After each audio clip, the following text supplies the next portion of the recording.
stocks our strategists feel are poised to deliver positive returns are featured now in their top stock picks of the week. We have two companies to kick off this new month of December, two companies that are still up big on the year, and despite the recent correction in the stock market, still headed in the right direction.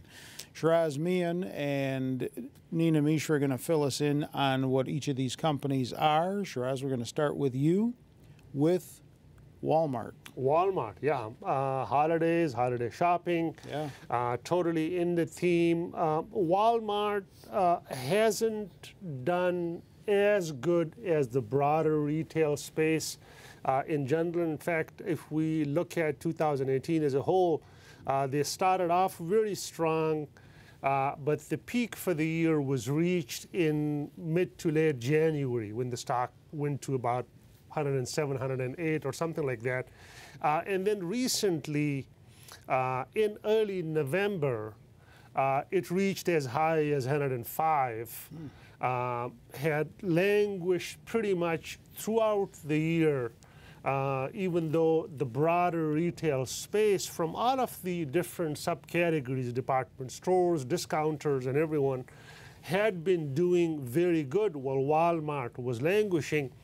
And so it reached about close to 105 in early to mid-November and has pulled back, as you mentioned, with the broader sell-off.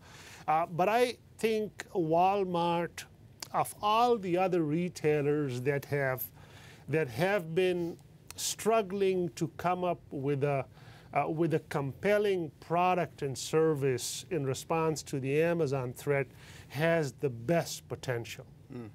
They always obviously had the footprint throughout the country, and then over the last 2 years, they have been heavily investing in their digital products. So the Walmart.com, they purchased the Jet.com, they purchased that Indian retailer Flipkart, and all of that is expensive. All of that, and then building the product takes money, as we have seen with Amazon itself, who's been spending and investing in their business for years and years.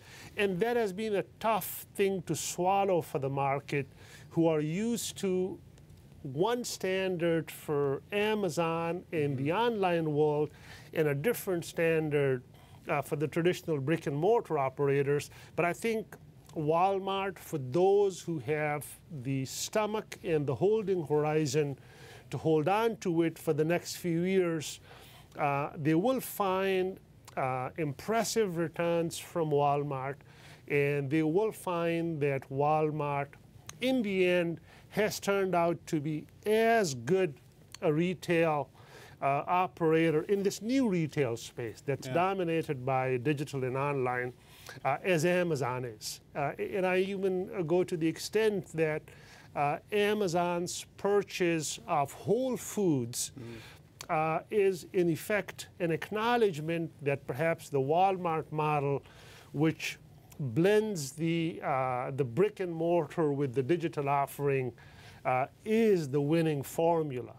So I think it's a stock that, while giving you all the upside of the new world of digital retail, has all the attributes of the traditional brick and mortar. We know they've been around a very long time, excellent finances, well-run company, a very good dividend to boot, and the stock is not expensive. It has pulled back. It hasn't run up as much as some of the other retailers. But it has rallied in the past 6 months. It has rallied. It is positive for the year, less than other retailers. And I think folks looking at Walmart at this stage will be picking a quality retailer with impressive long-term potential at a much reasonable valuation. All right, Nina, you are looking at Microsoft, and the company seems to be firing on all cylinders as they get into this holiday season, huh? Yeah, so I wanted to highlight Microsoft today because it became the most valuable company in the world last week. Yes. And I don't know about today because Apple and Microsoft have been running neck to neck. But last week it was on the top.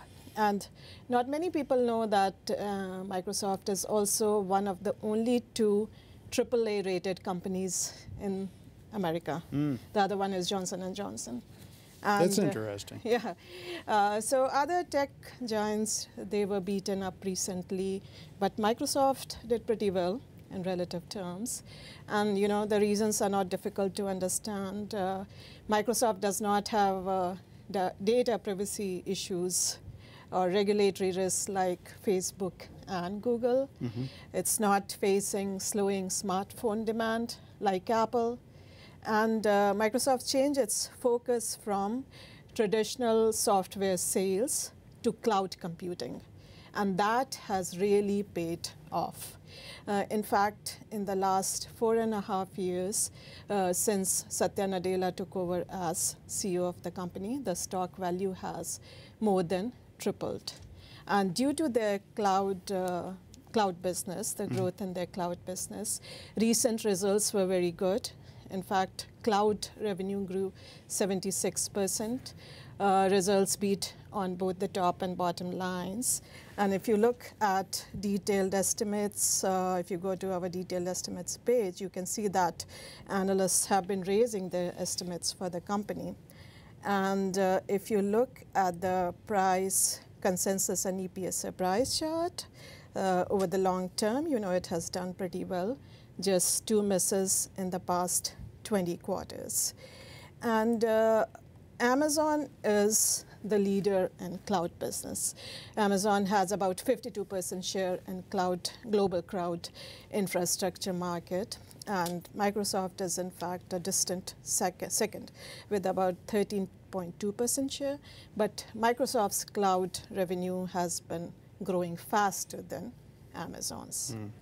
And in fact, during the recent reported quarter, other segments also did pretty well. For example, gaming revenue grew 44%, thanks mainly to popularity of Fortnite, the massively popular game Fortnite. And another reason why I like Microsoft is that they have been returning a lot of cash to shareholders in the form of dividends and share buybacks. That's always important. Yes. And Shiraz talked about Walmart's dividend. Microsoft dividend is also 1.66% as of now, pretty attractive. And they have been raising their dividends consistently over the past many years. Just last week, they announced about 10% increase in their quarterly dividend. And the company has about $34 billion of cash on the balance sheet. So that is why the dividend and share buybacks may continue to grow. They have also been acquiring some very good acquisition in the recent past, like LinkedIn and GitHub. So those acquisitions will continue to add value and drive revenue growth going forward. It's a Zacks rank number 2 stock as of now. And it's trading at about 25 times forward earnings, which is not cheap, but not insane compared to some other tech companies. Right. No, it's a good story. I've long been a fan of Microsoft as well. All of their core businesses, whether it's the traditional office productivity, the cloud now, and also the gaming, they're all moving in the right direction. They have the right strategies. My only worry on the stock would be that this crown of the most valuable company has been tough on the companies who wear it. Right. It tends to weigh on them and on their stock price. Other than that, it's a great story. All right. Do either of you own either of these? I own in my personal trading portfolio, Microsoft. Microsoft. Okay. I have both of the stocks in the focus list portfolio. All right. Well, thank you both for that. Don't forget, always more stock information on our website, Zacks.com. Get over to the homepage to start checking it all out. With Shiraz and Nina, I'm Terry Ruffalo.